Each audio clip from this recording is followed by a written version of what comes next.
Hyderabad policing చాలా strong. ఒక command control room ఉంది. విదేశాల్లో తరహాలో వేగంగా పరుగులు పెట్టే పోలీస్ సిబ్బంది ఉన్నారు.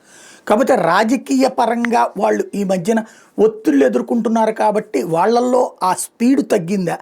దాన్ని ఇప్పుడు నేరస్తులు దైర్యాగా సగర్వంగా వినియోగించుకుంటున్నారు. ఎప్పటికప్పుడు పోలీసులు పట్టుకుంటానన్నారు. ఇవాళ కూడా డ్రగ్స్కి సంబంధించి ఒక పోలీసు అధికారి కుమారుడు కారణమైతే అతను కూడా అరెస్ట్ చేసినటువంటి సందర్భం ఉంది. అట్లాగే ఏసీబీ వాళ్ళు ఈఎన్సీని అరెస్ట్ చేసినటువంటి సందర్భం. ఇట్లా పని అయితే చేస్తున్నారు. కానీ నేరాలు చేసేవాడికి తెగింపు కూడా అట్లాగే ఉంటుంది.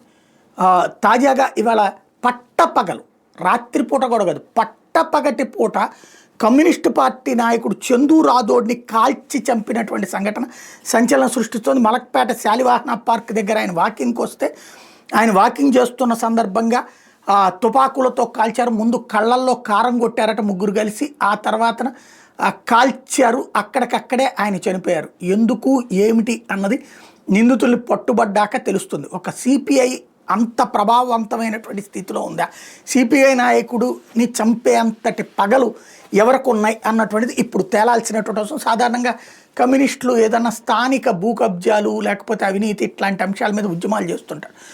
దానికి ఫీల్ అయినటువంటి వాడు ఎవడన్నా తమ కుట్ర లేకపోతే తమ చేసే తప్పులు బయటపడతాయని ఈ ఘాతుకాన్ని చేయించాడా అన్నటువంటి తేలాల్సి ఉంది.